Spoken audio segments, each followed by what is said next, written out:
NPR being defunded in the here, in the now, because I'll tell you, it's not going well for one Catherine Maher on Capitol Hill. She's just getting sort of pounded every which way to Sunday because she clearly has a very loose relationship with the truth, which is kind of a problem when you're running national public radio, which thinks it's so important and has that kind of hushed way of speaking, very slow, very soft, as though they're telling you some kind of secret. Anyway, her secret is that she doesn't care one bit about the truth. It's not so much a secret. She actually said this in a TED Talk not too long ago. Maybe we'll go to it. But first, I want you to see Brandon Gill.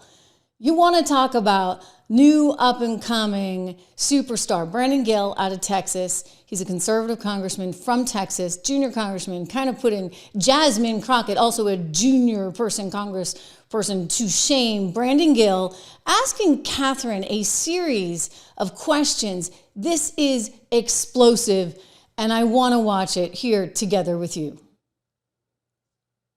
Ms. Maher, I want to start with you. Just generally, would you say you generally agree or disagree with the following statement? The history of all hitherto existing society is the history of class struggles? I would not say I agree with that, sir. You're not. That's good to hear. It's interesting because a lot of your thinking, as expressed by your public statements, is deeply infused with economic and cultural Marxism. Do you believe that America is addicted to white supremacy? I believe that I tweeted that, and as I've said earlier, I believe much of my thinking has evolved over the last half decade. It has evolved. Why did you tweet that? I don't recall the exact context, sir, so I wouldn't be able to say. Okay. Do you believe that America believes in black plunder and white democracy? I don't believe that, sir. You tweeted that in reference to a book you were reading at the time, apparently, The Case for Reparations. I don't think I've ever read that book, sir. You tweeted about it. You said you took a day off to fully read The Case for Reparations. You put that on Twitter in January of 2020. I apologize, I don't recall that I did. Okay. I'd no doubt that your tweet there is correct, but I don't recall that. Okay. Do you believe that white people inherently feel superior to other races? I do not. You don't? You tweeted something to that effect. You said, I grew up feeling superior. Ha, how white of me. Why did you tweet that? I think I was probably reflecting on what it was to grow up in an environment where I had lots of advantages. It sounds like you're saying that white people feel superior. I don't believe that anybody feels that way, sir. I was just reflecting on my own experiences. Do you think that white people should pay reparations? I have never said that, sir. Yes, you did. You said it in January of 2020. You tweeted, yes, the North, yes, all of us, yes, America, yes, our original collective sin and unpaid debt, yes, reparations, yes, on this day. I don't believe that was a reference to fiscal reparations, sir. What kind of reparations was it a reference to? I think it was just a reference to the idea that we all owe much to the people who came before us. That's a bizarre way to frame what you tweeted. Okay, how much reparations have you personally paid? Sir, I don't believe that I've ever paid reparations. Okay, it's just for everybody else. I'm not asking anyone to pay reparations. Seems to be what you're suggesting. Do you believe that looting is morally wrong? I believe that looting is illegal, and I refer to it as counterproductive. I think it should be prosecuted. Do you believe it's morally wrong, though? Of course. Of course. Then why did you refer to it as counterproductive? It's a very different way to describe it. It is both morally wrong and counterproductive, as well as being illegal. You tweeted, it's hard to be mad about protests in reference to the BLM protests, not prioritizing the private property of a system of oppression. You didn't condemn the looting. You said that it was counterproductive.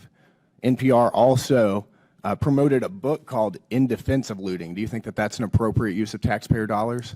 I'm unfamiliar with that book, sir, and I don't believe that was at my time at NPR. You tweeted that you read that book, but...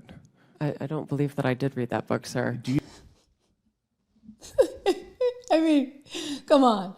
So she tweets that she reads something, even though she really hasn't read it, either that or she can't recollect having read it. I just want to point out that this lady from Connecticut, who was a Middle Eastern scholar, student in college and studied at Cairo University, and is clearly about as left and woke and woohoo as you can possibly get. You know, I know she's woohoo because she did this TED Talk, and this TED Talk really proved she cared nothing about the truth. Think about this. She was running Wikipedia, and she's so proud that the Wikipedians are like trying to search for something, but truth doesn't really even matter. How can truth not matter when you're running NPR, National Public Radio? Defund them all, I say. But one of the most significant differences, critical for moving from polarization to productivity, is that the Wikipedians who write these articles aren't actually focused on finding the truth. They're working for something that's a little bit more attainable, which is the best of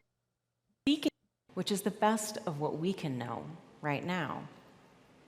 And after 7 years there, I actually believe that they're onto something. That for our most tricky disagreements, seeking the truth and seeking to convince others of the truth isn't necessarily the best place to start. In fact, I think our reverence for the truth might have become a bit of a distraction that is preventing us from finding consensus and getting important things done. All right, this is who's running the media these days, guys, okay? NPR has a lot of influence. PBS has a lot of influence. Catherine Maher, with her Middle Eastern Studies scholarship, she's got a really big platform. First at Wikipedia, now at NPR. Should someone like that, with so clearly a bias, who doesn't believe in truth and thinks it's, kind of a waste of time to be pursuing it, should she be really running should she be head of a journalist organization, and should she be getting any taxpayer money for it? I don't think so. Look, NPR is NPR. It'll sort of make you throw up if you listen to too much of it, because their bias is just like oozing out of the speakers every single time you listen to it. And yet they're pretending that they're totally something else. They're pretending like they're this great journalist organization. A great journalist organization would have actually followed up on things like, the Hunter Biden laptop. Here she is saying, oh yeah, oopsie. First of all, I do want to say that NPR acknowledges that we were mistaken in failing to cover the Hunter Biden laptop story more aggressively and sooner. Our current editorial leadership. Wuhan? We recognize that we were reporting at the time, but we acknowledge that the new CIA evidence is worthy of coverage and have covered it. Yeah. Sort of covered it, right? I mean, Catherine Maher doesn't like those inconvenient truths. The truth only matters to what, she thinks it should be. And this is how everybody's been indoctrinated there at NPR. You remember, she's the one that used to run Wikipedia. Remember what Elon he said it best. I'm going to play this clip for you. Elon on Wikipedia. There's an old saying, history is written by the victors. It's like, well, yes, but not if your enemies are still alive and have a lot of time on their hands to edit Wikipedia. History is written by the people who can harness the most editors. Yeah, I mean, the loser has just got a lot of time on their hands, and it's just, what do they do? Edit Wikipedia? Apparently, and they do so with the blessing of the woman who now runs NPR. So let's look at the funding. So overall, they get 40% from corporate sponsorships. I'm going to tell you those are going down the drain as we speak. They do get some from individual donors. They get some from member stations, which, by the way, are fed with other vehicles. Don't think that there isn't government funding in here somewhere. And they do get some money from CPB, which actually is a tax funder organization. I say, you don't give them so much as 25 cents. And you've got Amazon, you've got Microsoft, Subaru, Capital One, go down the list. Target, of course, Target in there. I don't think these companies are going to want to be forking over many dollars, though, in light of some of the things that have come out about this woman who does not believe in the truth, who goes up there and says, oh no, I didn't read that book, I didn't say this. This was terrific. Bill Ackman, he tweeted this one out, and he's spot on. What does he say? Oh, she's basically a gifted liar. This woman is an articulate and poised liar. Don't take my word for it. Just listen to her answers and watch her body language. NPR should be a source of truth, information, and knowledge, not a mouthpiece and propaganda instrument for one political party, which is all it is. That's all it's been.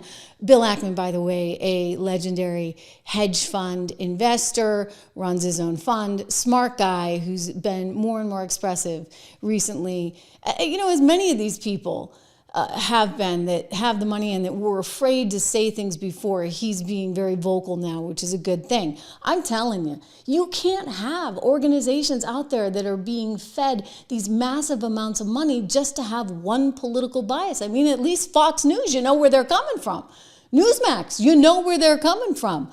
But these guys, NPR, sitting there like we're playing, like we're actually real journalists. I'm sorry, I'm not buying it.